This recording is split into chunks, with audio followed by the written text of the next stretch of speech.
எனது அன்பு உறவுகளுக்கு வணக்கம். இன்றைய தினம் முக்கியமான ஒரு விடயத்தை பார்ப்போம். கந்திஷ்டி.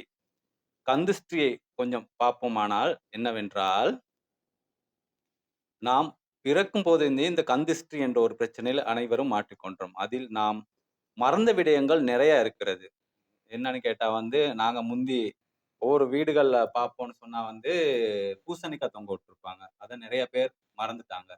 அதுபோல வீடு கட்டும்போது என்ன செய்வாங்கன்னு கேட்டா, மேல ஒரு பொம்மை ஒண்ணு செஞ்சு வைப்பாங்க. அதையும் மறந்துட்டாங்க. அதுபோல நெறைய விஷயங்கள் இந்த கந்திஷ்டில மறந்து நெறைய பிரச்சனைக்கு நாங்க முகம் கொடுத்துக்கிட்டு இருந்தோம். கல்லடி பட்டாலும் கண்ணடி படக்கூடாது என்று பெரியவர்கள் சொல்லுவாங்கள். அது மாரி நாங்கள் இந்த கந்திஷ்டியை இன்னும் கொஞ்சம் ஆழமாக பார்க்க போனா, ஒரு சின்ன குழந்தை பிறந்தானையே வீட்டுக்கு அழைச்சிட்டு வரும்போது ஆலத்தி எடுப்பாங்க. ஆலத்தி என்பது நெறைய பேர் இந்த சுத்தி போடக்குள்ள நினைப்பாங்க அது ஒரு சம்பிரதாயம் என்ன, சம்பிரதாயம் இல்ல. அதுவும் ஒரு திஷ்டி கழிப்பாகும். அத்தோட என்ன செய்வாங்கன்னு கேட்டா புள்ளையோட கையில வசம்பு அந்த கருப்பு கலர் பாசி கட்டுவாங்க. அதுகெல்லாம் இப்ப உள்ள குழந்தைகளுக்கு கட்டுறதே இல்ல அதுவும் அந்த கட்டுறதும் ஒரு விதமான ஒரு திஷ்டி கழிப்பு தான் அத்துடன் என்ன செய்வாங்க, சின்ன பிள்ளைகளுக்கு சொக்கையில ஒரு இது மை வைப்பாங்க அதுவும் ஒரு திஷ்டி கழிப்பு. அதுபோல நிறைய விடயங்களை நாம் இந்த திஷ்டிகள் இன்னொரு விஷயம் பார்க்கலாம்.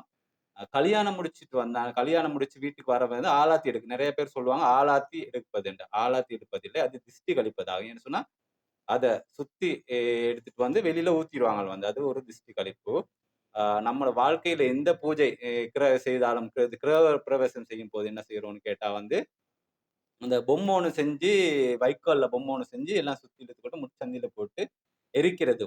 அதுவும் ஒரு திஷ்டி கழிப்பே ஆகும் இப்ப அதுபோல நம்மோட செய்யக்கூடிய அனைத்து விடயங்களிலும் இந்த திஷ்டி என்பது வந்து கொண்டே தான் இருக்கு.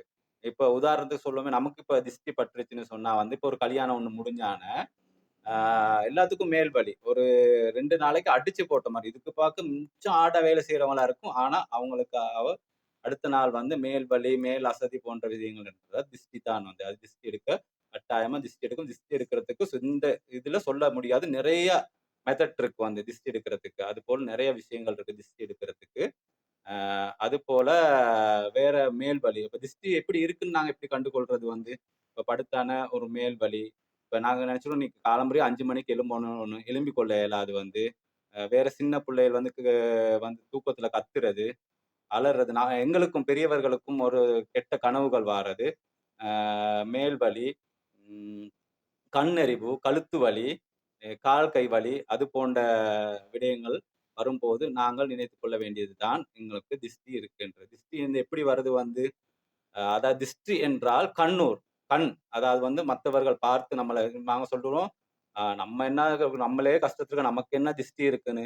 ஆனா, ஒரு சிலருக்கு நல்ல காசு இருக்கும். சந்தோஷம் இருக்காது. அப்ப அது காசு இருக்கவன் நம்மள பார்த்துட்டு, அவன் காசு இல்லாட்டியும் சந்தோஷமா இருக்கானே என்ற ஒரு திஷ்டி. அ இப்ப நாங்க இன்னொரு விடயம் ஒண்ணு. முந்தி என்ன செய்வாங்க, வீட்ல ஒரு 10 பேர் இருக்காங்கன்னு சொன்னா, இந்த பெரியவங்க என்ன செய்வாங்க, 10 பேத்தையும் ஒண்ணா அனுப்ப மாட்டாங்க "நீ முன்னுக்கு போ, நாங்க கொஞ்சம் லேட் ஆயி வாரோம்." அப்படின்னு அந்த ஒண்ணா இருக்க மாட்டாங்க. ஏன்னு சொன்னா திஷ்டி பட்டுரும். அது மாரி இந்த திஷ்டிய பத்தி நெறைய விஷயங்கள நாங்க பேசுறோம்னா, இந்த ஒரு டைம் பத்தாது. நெறைய திஷ்டிகள்ல பேசலாம். அ பொதுவா நாங்க பார்ப்போம் ஏன்னு சொன்னா, நாங்க ஒரு கிழமைக்கு ஒருக்கா சரி சனி, ஞாயிறு இந்த திஷ்டி எடுக்கிறது ரொம்ப நல்லா வியாபார தலங்களுக்கெல்லாம் கட்டாயமா செய்ய வேண்டும். ஏன்னு சொன்னா, இந்த திஷ்டிய நாங்க நெறைய பேர் மறந்துட்டோம். இந்த குலதெய்வத்தையும் நெறைய பேர் மறந்துட்டோம். அது மாரி இந்த திஷ்டி என்பது ரொம்ப முக்கியமான ஒரு விடயமாகும். கூட தேவையில்ல. இது முக்கியமான ஒரு விடயமாக நீங்க பாருங்க நாங்கள் ஒரு சுவாமியை நல்லா அழகாக சோடிச்சான, பாருங்க அம்மனின் ஒரு அம்மன் அழகா சோடிச்சான, அம்மன் முகத்தில பனிய அ சொக்கைக்கு பனிய ஒரு கருப்பு மையால் ஒரு மை வைப்பாங்கள் அம்மனுக்கே ஒரு இறைவனுக்கே ஒரு திஷ்டி என்றால், நமக்கு திஷ்டி என்றது எப்படி பாதிக்கும் என்பதை நீங்களே உணர்ந்து கொள்ள வேண்டும். ஏன்னு சொன்னா, அம்மனுக்கு திஷ்டியான்னு நீங்க யோசிக்கலாம். அது அந்த பூஜை செய்பவர்களிடம் கேட்டா, அந்த அர்ச்சனை செய்யக்கூடிய கோயில் இருக்கக்கூடியவர்கள் கேட்டா சொல்வார்கள். அம்மனுக்கே நாங்கள் திஷ்டி எடுப்போம் என்று திருவிழா முடிந்தான. இது போன்ற விடயங்களை நாங்கள் மனதில் கொள்ள வேண்டும். அதுபோல நம்ம சாப்பிட எல்லாம் போறது, அது போன்ற இன்னொன்னு பாருங்க, சின்ன பிள்ளைகளுக்கு நாங்க பால் குடுக்கும்போது, இந்த போத்தல்ல பால் குடுக்கும்போது என்ன செய்றோம், ஒரு மறைச்சு குடுப்போம். அந்த ஒரு இது ஒண்ணு போட்டு, அத ஒரு உரம் ஒண்ணு மாரி ஒண்ணு போட்டு செஞ்செல்லாம் குடுப்போம். அதுவும் மத்தவங்க பார்க்கக்கூடாது, திஷ்டி படும் என்று அது வந்து இல்லன்னு சொன்னா கழட்டினால எல்லாத்துக்கும் விளங்குறதுக்கு குடுக்கலாம் வந்து. அதுபோல இந்த சனி, ஞாயிற்றுக்கிழமைகளில் நாம் திஷ்டியை கழித்து, நாம் அடுத்த கட்டத்துக்காக வேண்டிய வேலைகளை பார்ப்போம். பார்த்து இந்த வாழ்க்கையை நன்றாக வாழ்வோம் என்று கூறி விடைபெறும் நான், உங்கள் நண்பன் யுவராஜ்.